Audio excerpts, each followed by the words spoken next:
ya. Oke, baik, kita akan mulai kuliah dengan tema manajemen produksi ya untuk kelas reguler di program pengolahan perkebunan atau pengelolaan perkebunan ya.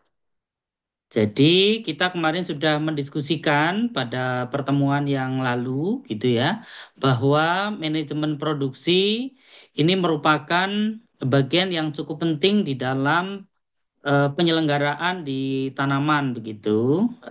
Ini merupakan sangat penting ya untuk Anda ketahui karena tanpa manajemen produksi maka tidak bisa menghasilkan produksi dengan baik ya. Jadi ini saya coba share screen ya. Eh,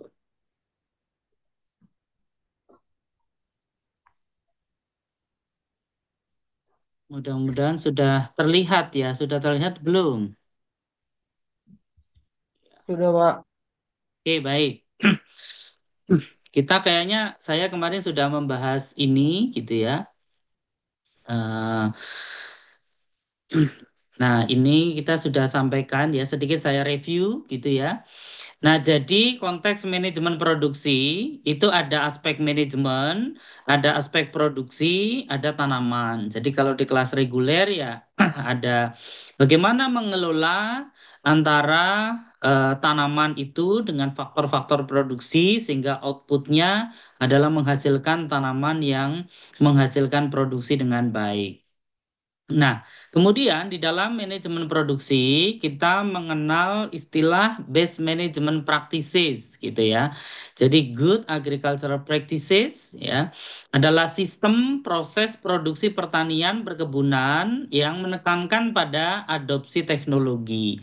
Jadi arah manajemen produksi ke depan kita dihadapkan pada sustainability production di mana perusahaan itu mempunyai profit, mencari profit. Profit itu didapat dari eh, revenue dikurangi total cost. Revenue diperoleh dari produksi kalikan dengan harga. Ya, jadi apapun itu perusahaan perkebunan ini harus bisa mendapatkan profit yang baik, profit yang tinggi.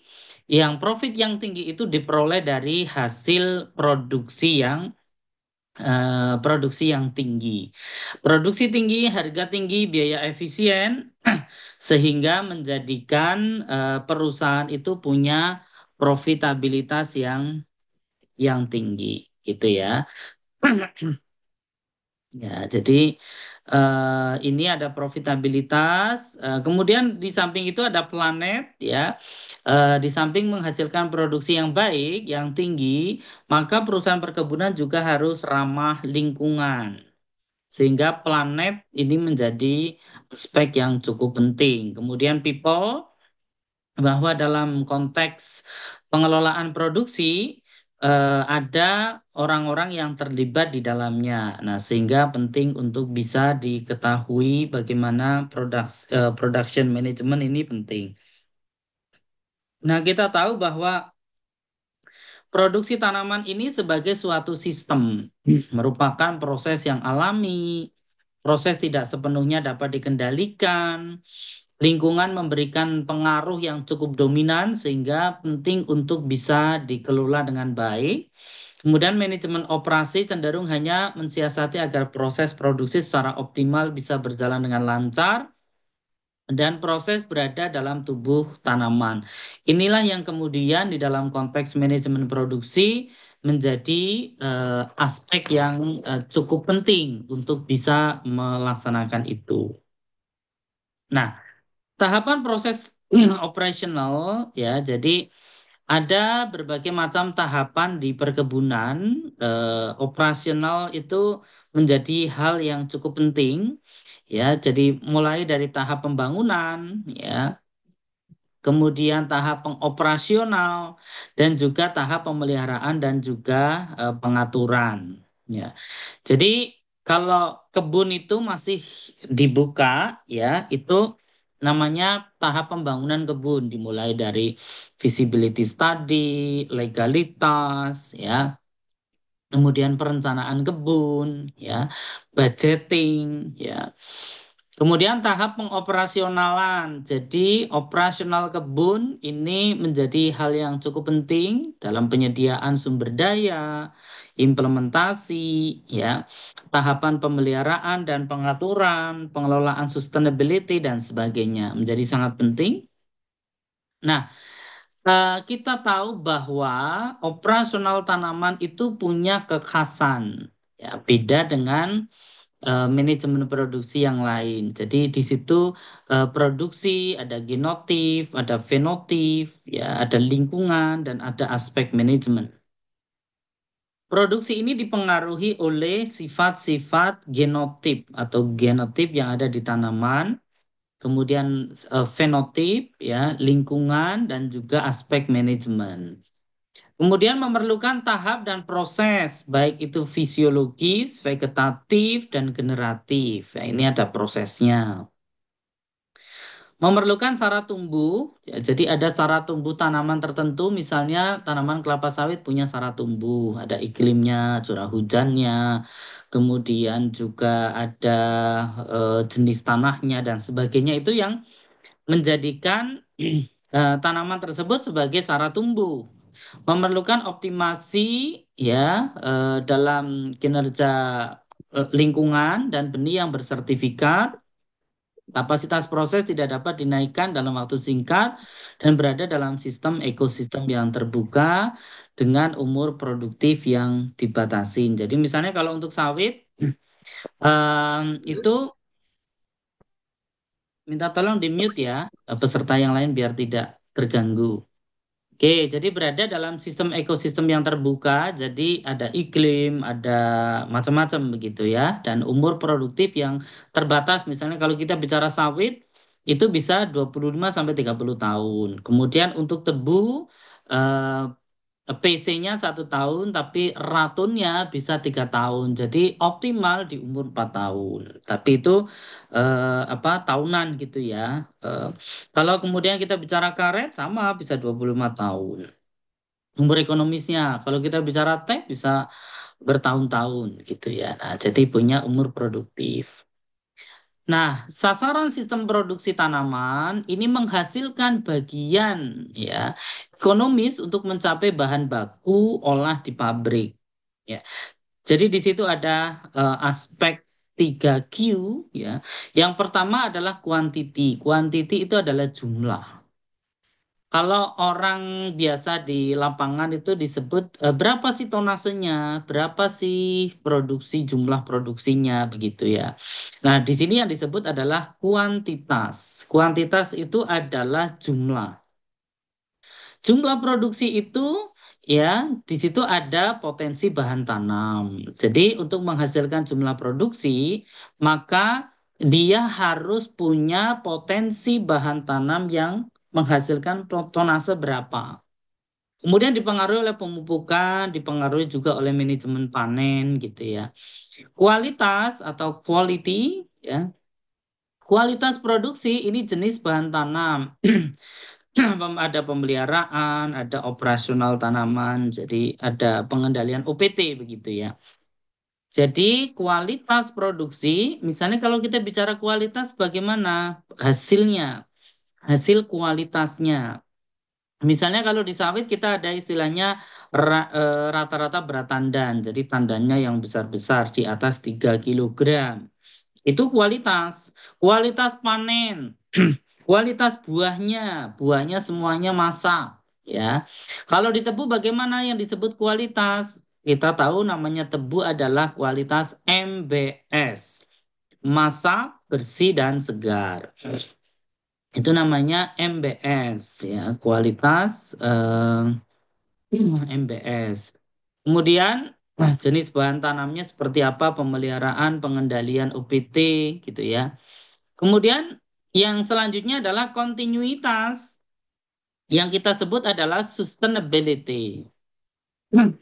Jadi produksi itu yang diharapkan tidak hanya sekedar Oh, hari ini produksinya tinggi sekali atau bulan ini tinggi sekali, bulan ke depan susut gitu ya. Ini akan mempengaruhi kualitas yang ada di pabrik gitu ya. Karena kontinuitas tidak ajak, tidak sustain. Ya, bagaimana itu? Tentu ada pengaruh manajemen, ekologis, dan berbagai sistem di dalam manajemen. Kemudian standar teknis produksi tanaman. Nah, untuk menghasilkan produksi tanaman dengan baik, maka berbagai macam faktor produksi yang harus dilakukan. Ya, yang pertama adalah standar teknis produksi tanaman, bahan tanaman bersertifikat, kesesuaian lahan yang optimal, manajemen SOP yang efektif dan efisien. Nah, ini adalah standar-standar yang menjadikan SOP di dalam pengelolaan tanaman ya menjadi lebih penting ya. Kesesuaian lahan operasional ya menjadi aspek yang cukup penting. Pertama adalah bahan tanam. Bahan tanam ini adalah bahan tanam yang punya karakteristik yang harus certified. Kenapa harus certified? Ya, yang disebut adalah benih unggul. Ya. Salah satu indikator benih unggul adalah benih yang mempunyai sertifikat, gitu ya. Jadi eh, benih-benih ini adalah benih yang apa namanya diakui dan punya lisensi, namanya sertifikat. Kesesuaian lahan optimal, manajemen SOP yang efektif dan efisien itu menjadi penting. Ini contoh di berbagai klaster. Klaster kelapa sawit ya, karakteristik kelapa sawit, manajemen produksi kelapa sawit ya. Ini contoh bahan tanam bersertifikat ya. Di kelapa sawit itu ada lebih dari 19 untuk saat ini mungkin bisa lebih ya. Ada penyedia benih sertifikat. Di situ ada eh, di daerah Medan, di daerah Sumatera Utara, ada PPKS, ada Sokvin, ada Lonsum, ada PT Penpad juga punya, ya, ada Bakri Sumatera Plantation, ya. Kemudian di Riau juga cukup banyak dari Damimas, ya, dari Salim Ifomas, ya. Kemudian dari ASEAN Agri, ya. Kemudian Minamas dan First Resources. Kemudian juga di Sumatera Selatan dari ada Bina Sawit Makmur ya punyanya Sampurna ya. Kemudian di Kalimantan di ini juga banyak. Nah, ini ada lebih dari 19 lembaga perusahaan yang mendapatkan sertifikasi untuk menghasilkan benih bersertifikat. Nah, jadi dalam benih bersertifikat ya, kita pastikan di dalam konteks kelapa sawit kan ada namanya Dura, ada namanya Pisifera. Kemudian disilang menjadi Tenera. Kalau Dura itu cangkangnya tebal. Nah, ini cangkangnya lebih tebal dan potensi kernelnya itu lebih tinggi. Tapi minyaknya karena ininya kecil, ya minyaknya potensinya rendah. Sedangkan Piscifera itu intinya atau endokapnya kecil sekali. Sementara mesokapnya kegedean, tapi intinya nggak ada. Nah, ini dikawinkan sehingga menghasilkan jenis Tenera. Tenera ini ya cangkangnya tipis, kernelnya juga ada, dan mesokapnya ada. Ini mesokap adalah serabut yang nanti menjadi potensi minyak. Jadi ini serabut di sininya ada minyaknya ya, teman-teman sekalian ini ada minyaknya. Kemudian dari minyaknya itu kemudian menghasilkan potensi minyak. Ya.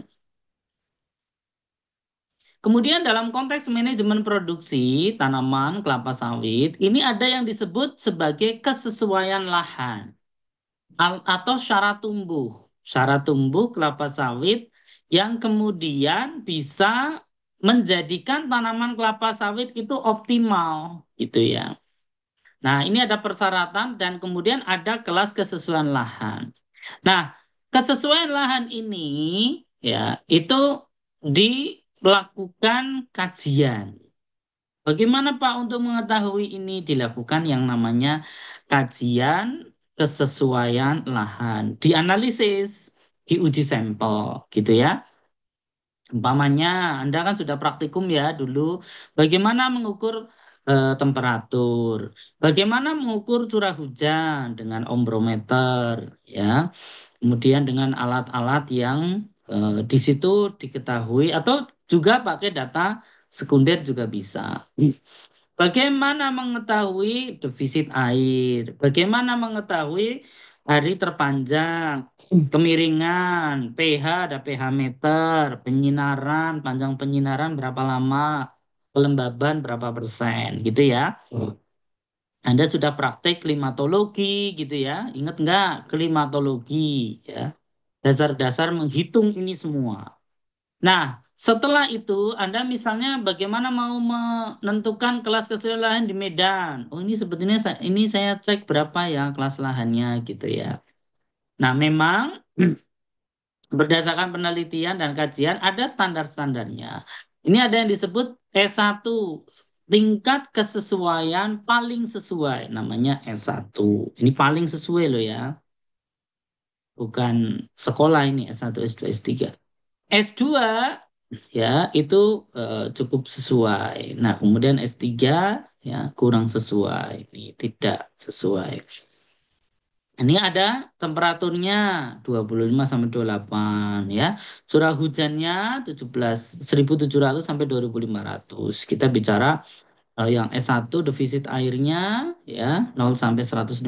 Jadi defisitnya tidak ini. Jadi artinya air itu jenis tanahnya itu punya kadar lengas yang cukup tinggi, ya, sehingga air ketika hujan itu tidak langsung run off atau bablas ke bawah, ya, tidak mengalir ke samping atau bablas ke bawah, tapi tersimpan. Sehingga kalau jenis tanahnya itu jenis tanah dengan struktur bahan organik yang cukup, ya, maka ya kemampuan tanah untuk menyimpan air ini lebih tinggi.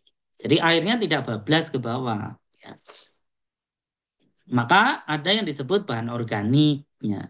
Kalau tanahnya itu benar-benar didominasi oleh pasir, ya, Anda itu punya ada hujan, bablas ke bawah. Jadi jenis tanahnya tidak bagus. Jadi harus ada unsur unsur apa namanya? Unsur bahan organik sehingga kadar lengas tanah atau kemampuan tanah di dalam menyerap air ini cukup tinggi. Hari terpanjang tidak hujan, lereng, pH, penyinaran, kelembaban. Ini menjadi aspek yang cukup penting. Nah, kemudian ada yang namanya umur. Nah, ini potensi produksi. Berdasarkan umur kelapa sawit dari 3, 4, 5, 6, 7, 8 sampai umur ke-25, maka berdasarkan kelas kesesuaian lahan itu dirumuskan. Potensi ini menurut versi PPKS ya.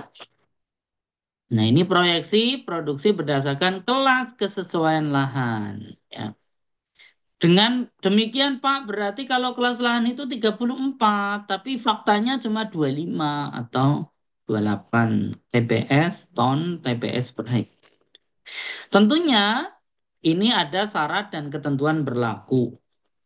Jadi dengan catatan apa? Dilakukan pemeliharaan yang baik, diberikan pupuk sesuai dosis, diberikan macam-macam sesuai dengan apa yang dibutuhkan oleh tanaman, maka punya potensi hasilnya sekian. Tinggi sekali memang. Ya. Yang sering dilakukan di lapangan meskipun kelas lahannya satu, tapi kan tidak dipupuk dengan baik, tidak dipelihara dengan baik, ya nggak mungkin. Orang punya potensi, ini adalah potensi gitu ya. Tapi kalau tidak dilakukan pemeliharaan dengan baik, maka akan sulit tercapai sesuai dengan potensinya ya. Ini ada yang S1, ada S2, ada S3, kemudian ada rata-rata janjang, eh, rata-rata janjang per pohon, ya. Kemudian ada rata-rata berat tandan, kilogram per tandan. Ini jumlah jumlah tandan per pohon, ya, dan kemudian ini rata-rata berat tandan. Nah, kemudian di dalam konteks manajemen produksi juga harus dilakukan dokumentasi, gitu ya. Ya, jadi ada dokumen SOP.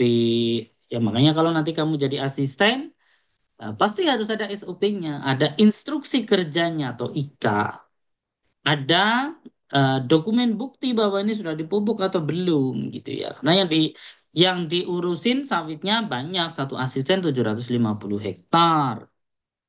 Ya, kalikan 143 berapa pokok itu, banyak sekali toh. Nah, ini jadi harus ada dokumennya.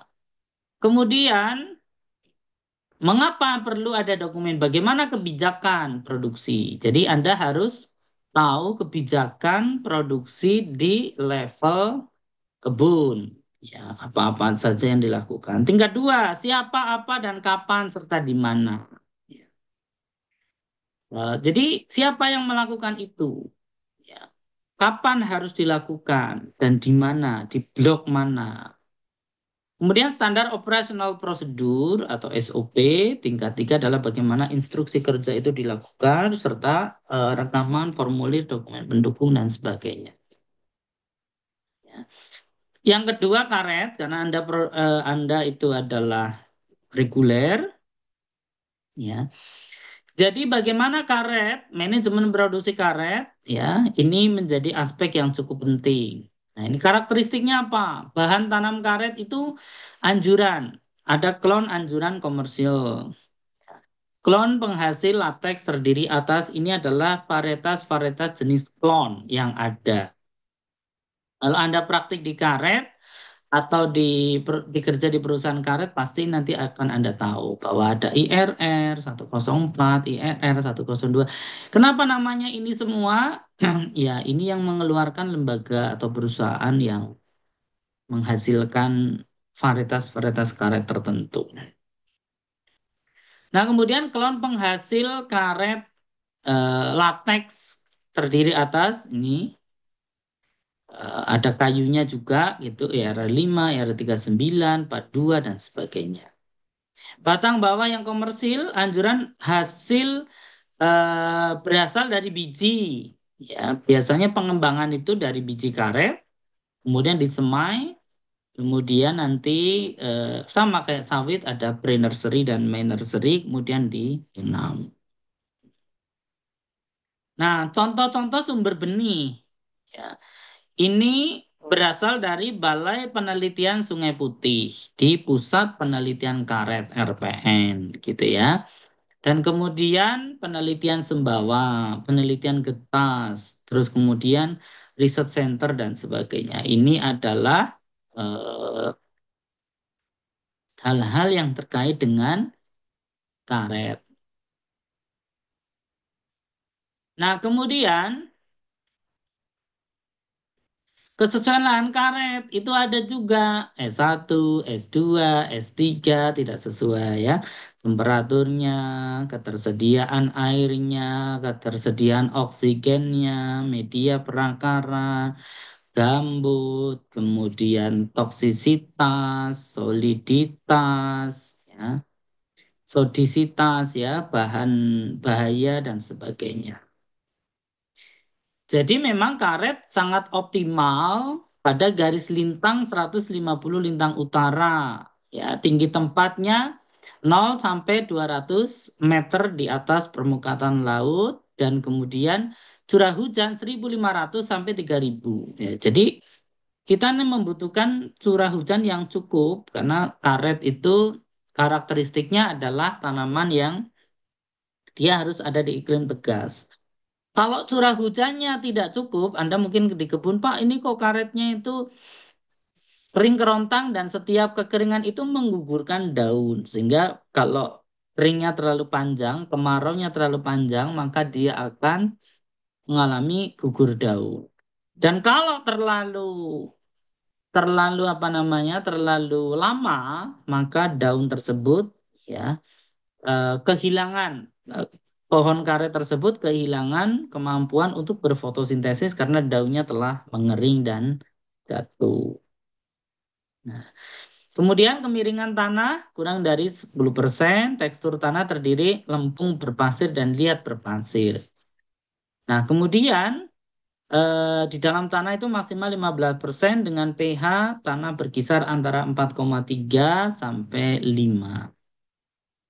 Ini ya, jadi ini umur kesesuaiannya, kemudian ini proyeksinya, ya. Kemudian tebu. Nah, bagi teman-teman yang ada di Tebu, ya, tebu ini merupakan jenis tanaman semusim, ya, meskipun bisa dikepras. Kenapa semusim? Karena siklus produksinya itu satu musim tanam, dari mulai vegetatif sampai dengan generatif dan panen. Itu satu musim tanam. Nah, kemudian bahan tanam bersertifikat ini ada varietas. Ada varietas tebu memiliki tingkat produktivitas gula yang tinggi melalui bobot tebu dan rendemen yang tinggi. Ya.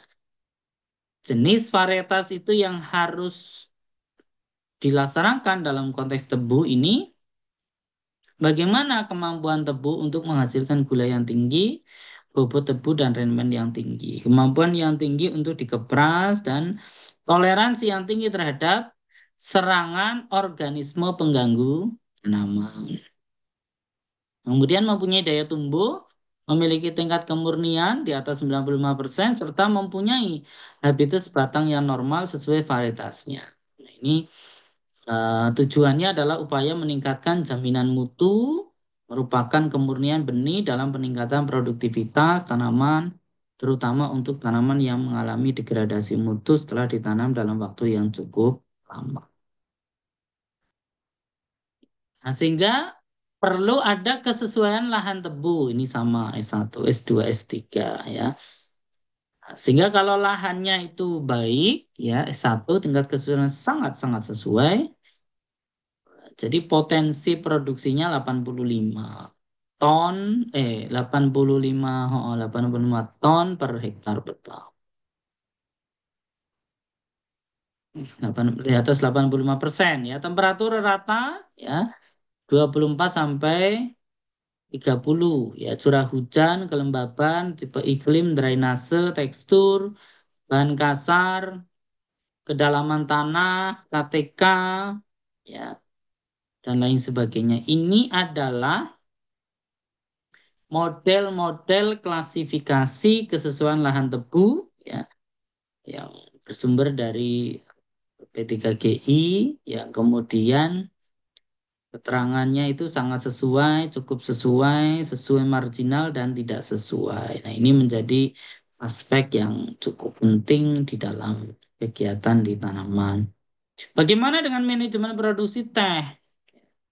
Teh ini berdasarkan surat keputusan Menteri Pertanian dilepas klon unggulan seri gambung, ya, yaitu Gambung 1, Gambung sampai dengan Gambung 11, klon anjuran seri Gambung dibedakan menjadi dataran rendah, dataran sedang, dataran tinggi, ya. Dataran sedang bagaimana? Ya.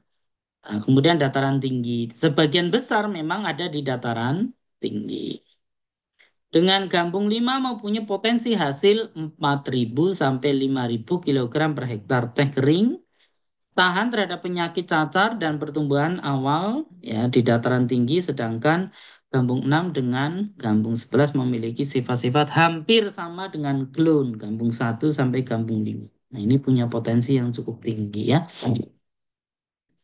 Nah, kemudian kesusahan lahan teh itu memang kita tahu bahwa teh itu mempunyai kedalaman efektif dan berstruktur remah lebih dari 40 cm, curah hujan di atas 2.500, pH rendah, jenis tanah yang serasi yaitu andisol. Ya.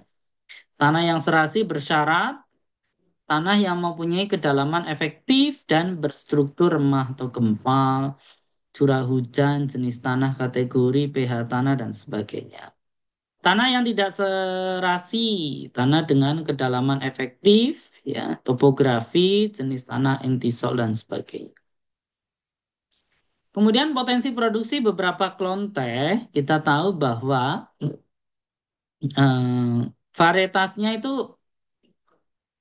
Asamika dengan klon Gambung 1, Gambung 2, Gambung 3 sampai Gambung 11 dengan potensi produksi sampai dengan 4 ribuan. Ya, padahal faktanya cuma 1.500, 1.200 kilogram per hektar per tahun. Ya, varietasnya ya ini potensi produksi bisa 2.000. Ya, ya. Kemudian target produksi tanaman kelapa sawit. Nah, jadi dalam manajemen produksi kita ada yang namanya target eh, KPI produktivitas tanaman ya kelapa sawit dengan produktivitas di atas 25 ton. Ya. Tapi ada beberapa perusahaan yang sudah 28, sudah 30, tapi rata-rata di 24, 25. Rendemen CPO 24%, rendemen PKO 4,5%. Ya. Karet produksinya 1.750 kilogram karet kering per hektar per tahun. Yang sering di lapangan ada yang 1.500, 1.300 gitu ya. Nah, itu 2,75 ton atau 2.750 kilogram teh kering per hektar per tahun. Tapi yang di lapangan rata-rata produksinya 1.500. Masih kurang. Tebu potensinya adalah di atas 100 ton. Tebu per hektar per tahun. Per tahun itu per musim. Dengan rendemen di atas 8%. Rendemen itu satu kintal tebu menjadi berapa kilogram gula ya. Kalau dikatakan 8% berarti satu kintal tebu menghasilkan 8 kilogram gula. Gap analisis produksi tanaman, ya ini eh, genetik potensial ya. Jadi memang tanaman itu punya potensi genetis yang cukup tinggi. Side potential yield dan kemudian actual yield atau yang disebut sebagai produksi aktual. Nah, persiapan lahan tanaman tahunan, sasaran lahan siap ditanami pada waktu yang telah ditentukan. Tergantung jenis persiapan, tersedia sarana dan prasarana. Kemudian titik kritis pembongkaran dan pencabutan tunggul atau akar, ayap akar, potensi penyakit patogen, desain blok sistem, dan supervisi. Ya, dengan pilihan apa? Full tillage, partial tillage, zero tillage, dan rekayasa topografi, sawit, karet, dan teh itu yang pertama ada teras kontur. Jadi kalau Anda datang ke kebun-kebun yang punya lahan atau kemiringan lahan tertentu itu ada yang disebut sebagai teras kontur atau teras sambung pada areal di atas 15 derajat ya.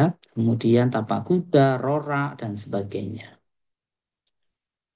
Kemudian untuk tebu itu bisa dikategorikan di dalam berbagai macam tipe wilayah dan pola tanam. Anda kalau belajar tebu, itu kan ada jenis tanah, ada pengairan, ada drainase. Ya.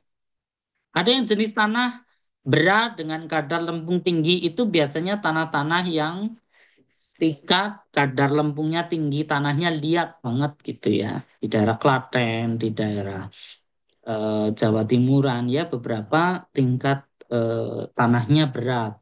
Ya. Ada juga tanahnya ringan. Ya, ringan itu ya kadar lempungnya tidak terlalu tinggi, tidak terlalu liat. Kemudian jadi jenis tanahnya berat sama ringan. Nah, kemudian pengairan, ada pengairan yang tersedia air dengan irigasi atau pompa. Ya. Dan pengairannya pengairan teknis dan juga ada yang tipe hujan, tada hujan ya. Kemudian status drainase lancar ya dan drainase kurang baik. Jadi drainase itu kemampuan tingkat pembuangan air. Jadi tebu itu karakteristiknya adalah tanaman yang butuh banyak air, tetapi dia tidak bisa apa namanya tergenang. Ya. Jadi drainase menjadi penting, maka kalau di tanaman-tanaman tebu di dalam lahan yang secara ini ada istilahnya renoso, ya. Dan pembuatan got dari got keliling, got mujur dan sebagainya itu adalah jenis-jenis tanaman yang harus dilakukan untuk penanaman. Nah, pola tanam dan varietas itu kadang ada yang di awal musim kemarau, ya, pola A atau namanya pola satu. Dan awal musim penghujan itu pola B. Nah, itu memang ada jenis-jenis varietas yang ditanam pada awal musim kemarau atau pola A dan awal musim penghujan atau pola B, ya. Persiapan lahan tanaman semusim ini menjadi cukup penting, ya. Ada namanya PKP. Istilah PKP itu adalah pokok ke pokok. Ada yang 1,35 meter, itu adalah semi mekanis, dan ada yang 1,5 meter full mekanis. Ada juga tipe blok sistem, luas blok 5 sampai 10 hektar menyesuaikan topografi lahan. Jadi ngeblok-ngeblok itu kayak di Thailand gitu ya. Tidak ada gulu dan got dalam kebun. Untuk yang full mekanisasi, desain jalan adalah main road, ya, dan secondary road, ya, ada 20 sampai 25 meter. Dan ada pembuatan jalan atau layout kebun yang baik. Nah, pemeliharaan tebu dan titik kritis produksi, ya, tebu ini punya fase-fase pertumbuhan. Pada setiap fase pertumbuhan, di situ yang pertama adalah perkecambahan. Jadi dia ada membutuhkan unsur hara yang baik. Ya. Kemudian pertunasan. Ya. Kemudian ada juga pemanjangan batang. Dan ada yang namanya kemasakan tebu atau yang disebut sebagai fase generatif. Yang sudah dipanen, yang benar-benar masak. Ya, fotosintesisnya sempurna. Ini kalau mekanisasi tebu dari pembuatan got, ya, bajak satu, bajak dua, harau, harau dan furo dan tanam serta pupuk. Kemudian emergence, kemudian FA Time 2, Water Management System, dan 8 itu TMA. Nah, kemudian di sini adalah manajemen pemupukan, ya. Pemupukan yang ada yang disebut 56T, tepat dosis, tepat waktu, tepat cara, tepat jenis, tepat tempat, tepat harga, ya. Kemudian dalam konteks pemupukan, ya, dipengaruhi oleh faktor yang paling terbatas atau paling minimum. Hubungan pH tanah terhadap ketersediaan hara tanah ini. Ya, secara optimal, ya, nitrogen, fosfat, kalium, sulfur, kalium, magnesium, dan sebagainya. Nah, ini norma baku pemupukan. Ada jenis pupuk ini apa aja? Ada ZA, urea, ropospat, MOP, ZK, kiseri, dolomit, dan sebagainya. Ini adalah pupuk-pupuk yang bisa dicampur dan tidak boleh dicampur.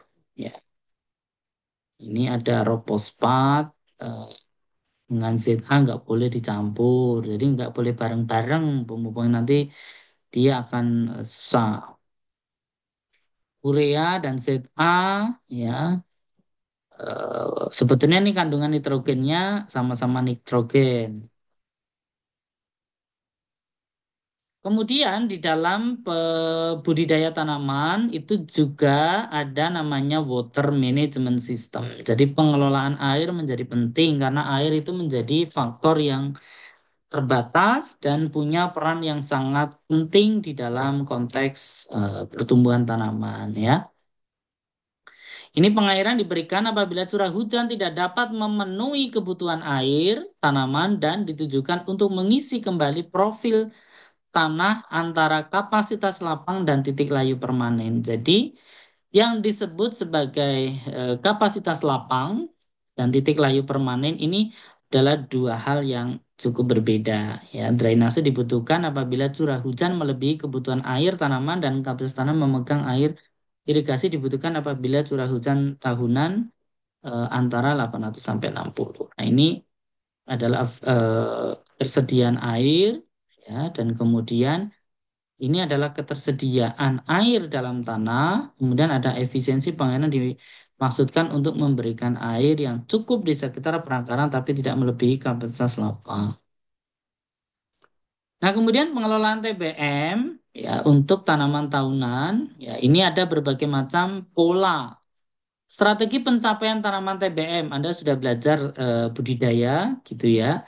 Nah, jadi strateginya adalah di dalam konteks manajemen produksi, penanaman harus tepat waktu, konsolidasi dan penyisipan, kastrasi, perawatan piringan, pemeliharaan kacangan, pembuatan pasar pikul, pembuatan pemupukan berimbang, pengelolaan hama penyakit dan sebagainya. Saya tidak detail karena Anda sudah belajar di budidaya tanaman di kelapa sawit maupun secara detail gitu ya.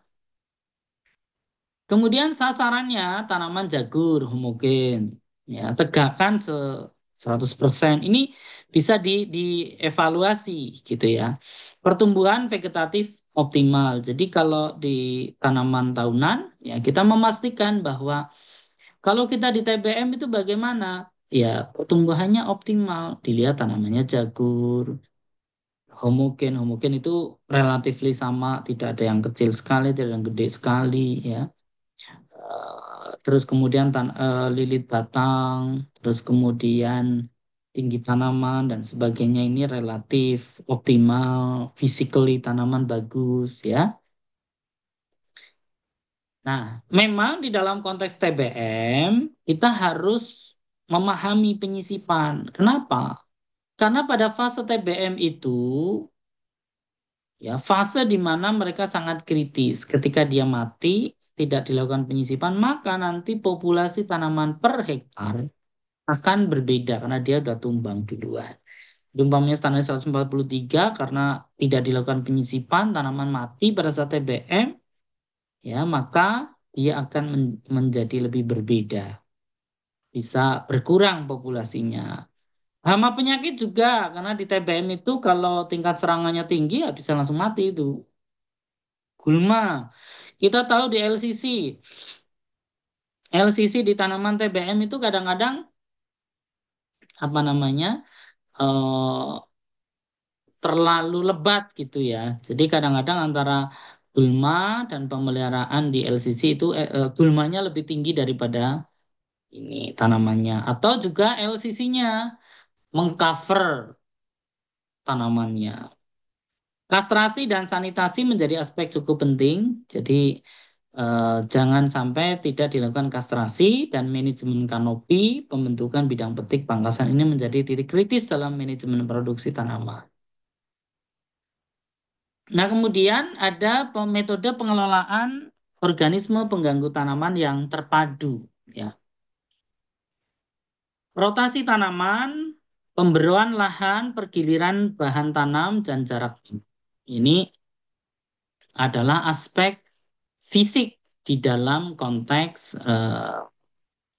pengelolaan hama terpadu gitu ya. Ada rotasi tanaman, pemberoan lahan, pergiliran bahan tanam, jarak tanam. Ini kemudian secara biologis dia harus ada musuh alami, agensia biologi, entomopatogen, bahan tanam bermanfaat ya. Kemudian secara pestisida dan secara kimiawi. Jadi Anda sudah belajar bagaimana pengelolaan hama terpadu atau pengendalian organisme pengganggu tanaman secara terpadu. Ya. Nah, di sini ada yang disebut aras keputusan ekonomi terhadap pengendalian hama.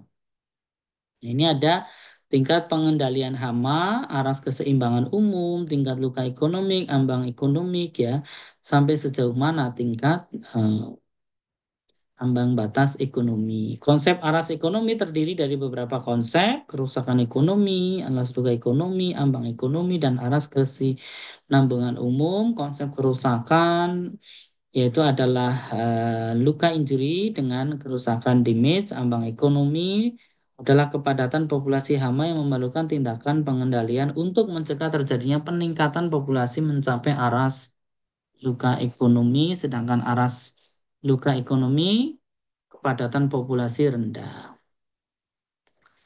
Nah, kemudian di dalam manajemen produksi itu ada namanya forecast.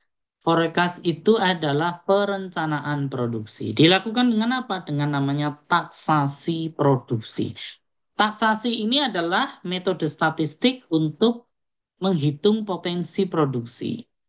Jadi diperkirakan berapa produksi yang akan diraih. Ada namanya taksasi. Ya.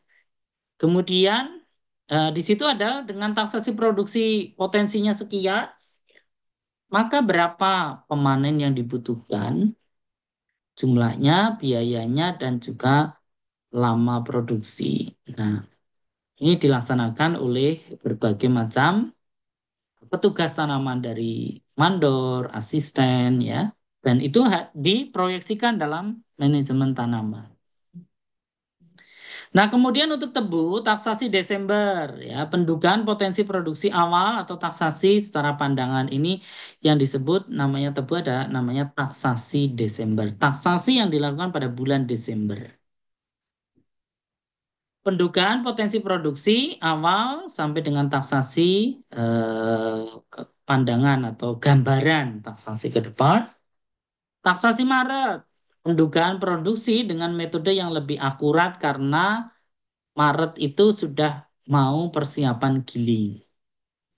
Kemudian taksasi ulang dilaksanakan selama giling untuk menghitung progres tegaan dan produksi tebu. Jadi kalau taksasi dalam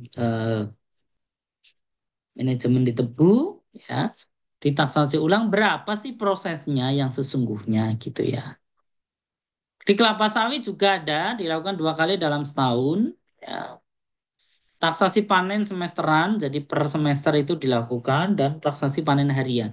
Biasanya dilakukan analisis angka kerapatan panen. Angka kerapatan panen adalah metode untuk menghitung potensi produksi berapa yang akan dilaksanakan. Karet, produktivitas dalam satuan kilogram per hektar adalah korelasi antara produksi yang dihasilkan ya dengan populasi tanaman efektif. Semakin utuh populasi per hektar hingga batas waktu tertentu. Sama, teh juga sama ya, ada petikan mesin dan sebagainya. Nah, ini contoh simulasi perhitungan produktivitas tebu. Cara mengukur berapa sih potensi eh, perhitungan produktivitas tebu. Untuk meningkatkan produktivitas lahan, upaya yang dilakukan adalah meningkatkan jumlah batang per meter. Jumlah berat batang per meter.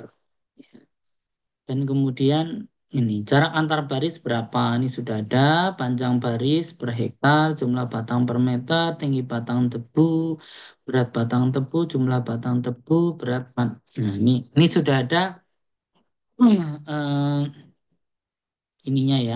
Jadi 60, 70 ya, ini estimasi.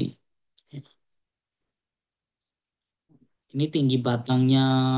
Jadi dihitung tinggi batangnya, panjang baris per hektar, jumlah batang, tinggi batang kili dan sebagainya. Ini adalah taksasi produksi yang kemudian Anda harus mencoba untuk menghitung ya, berapa jumlah potensi produksi ya.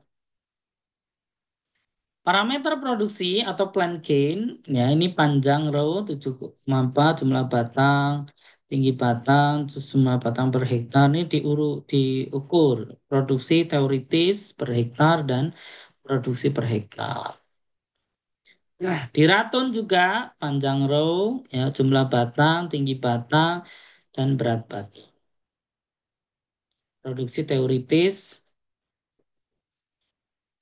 Pengelolaan TM, tanaman tahunan. Nah, ini tegakkan SPH itu terjaga, rendah tingkat serangan hama penyakit, stabilitas produksi, rotasi pemeliharaan terjaga, biaya pemeliharaan rendah atau standar. Dan strategi adalah pelunasan, pelepas atau pruning, pemupukan, pengelolaan hama, pemeliharaan sarana, konservasi tanah dan air, implementasi inovasi dan manajemen kanopi, serta pengelolaan tanaman pelindung. Di sawit juga ada namanya pengelolaan produksi TBS sawit ya. Dari rotasi panen, jumlah pemanen, kompetensi dan disiplin tenaga panen, peralatan panen, supervisi yang efektif, sistem dan organisasi panen yang terintegrasi, serta infrastruktur panen. Ini menjadi penting. Jadi kalau kita bicara pengelolaan produksi di sawit, ya, kita harus tahu bahwa rotasi panen itu ya sesuai dengan waktu yang dibutuhkan ya. Jumlah pemanen terus dipaskan sesuai dengan karena di situ ada nanti premi perhitungan premi, kompetensi dan disiplin tenaga panen, peralatan panen, supervisi yang efektif dan sebagainya. Kriteria panen, brondol kilogram per TBS, mutu TBS, mutu ancak panen, brondolan dan sebagainya. Pengelolaan produksi teh ini sasaran berproduksi tinggi sesuai potensi pucuk, produksi tergali terangkut ke pabrik, ya, titik kritisnya pengelolaan pemetikan jendangan untuk mendapatkan bidang petik yang sesuai menghasilkan produksi optimal dan komposisi petikan halus 10%, medium dan kasar, water deficit dan ketersediaan tenaga panen yang terampil dan peralatan panen yang baik. Jenis petikan produksi dibagi tiga kategori di teh gitu ya. Ada namanya petikan halus, petikan medium, petikan kasar. Petikan halus itu P+1 atau B plus ini petikan medium P+2 atau PEKO. PEKO itu pucuk ya. P+3, B+1M, B+2M, dan B+3M. Petikan kasar P+4 atau lebih ya. Kecepatan pertumbuhan pucuk dipengaruhi beberapa faktor, umur pangkas, elevasi atau ketinggian tempat, iklim, kesehatan tanaman, pengaturan areal, dan hanca petik. Ini menjadi aspek yang cukup penting. Analogi penyadapan di dalam karet gitu ya. Nah, ini kapasitas produksi adalah jenis klon secara genetik, ada lingkungan, ada kondisi tanaman, teknologi budidaya, keterampilan penyadap. Ya. Filosofinya adalah panen sesuai potensi produksi lateks yang dikeluarkan sesuai dengan lateks yang diregenerasi. Ya. Implikasinya adalah sistem eksploitasi sesuai dengan klon dan eksploitasi berlebihan, ada kekeringan dan tren produksi. Nah, kemudian di tebu ada namanya perencanaan tebang muat angkut. Perencanaan pola tebang dan giling, persiapan pelaksanaan tebang muat angkut dan penerapan serta feeding BBT. Pola tebang, kompetensi SDM, TMA bagaimana, kapasitas gilingnya seperti apa, ya kan? Rencana tebang dan pasok bagaimana, penetapan biaya TMA, metode TMA dan strategi pengadaan TMA. Ini menjadi aspek yang cukup penting di dalam kita persiapan giling. Persiapan, taksasi produksi, daya tariknya seperti apa, penyiapan tenaga dan angkut, kesiapan kebun, jalan tebang, kebun, analisa pendahuluan, penentuan awal giling, administrasi, dan alat mitigasi kebakaran, serta aplikasi ZPK. Kalau memang dirasa tebu ini belum belum sesuai gitu ya.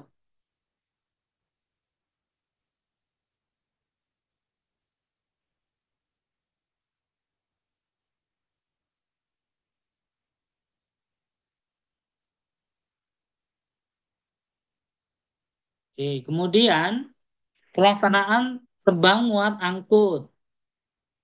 Rapat tebang, evaluasi pengawalan mutu tebangan, MBS, evaluasi produksi dan sisa tebu. Jadi tetap harus ada manajemen sisa tebu dan pengamanan kebun dan aset, pelaporan terintegrasi dan improvement.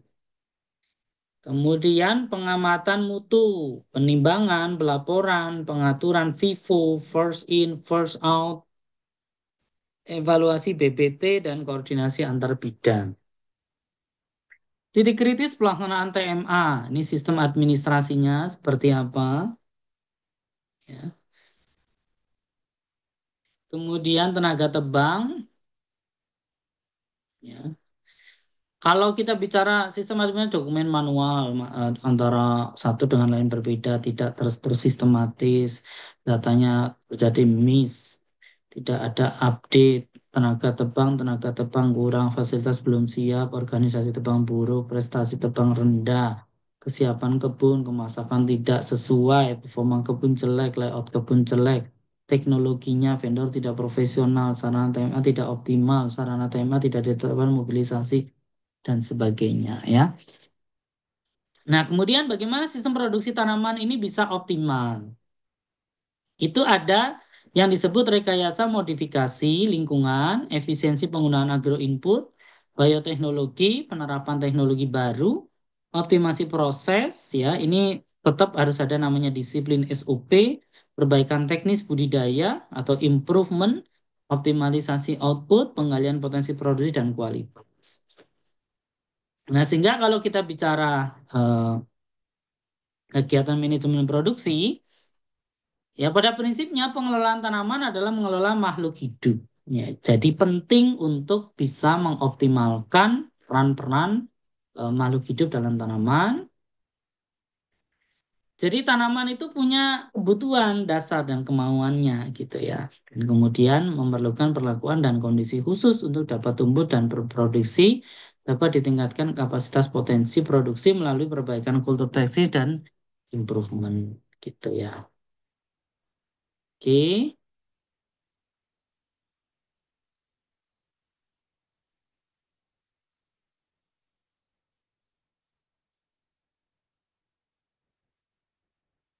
oke.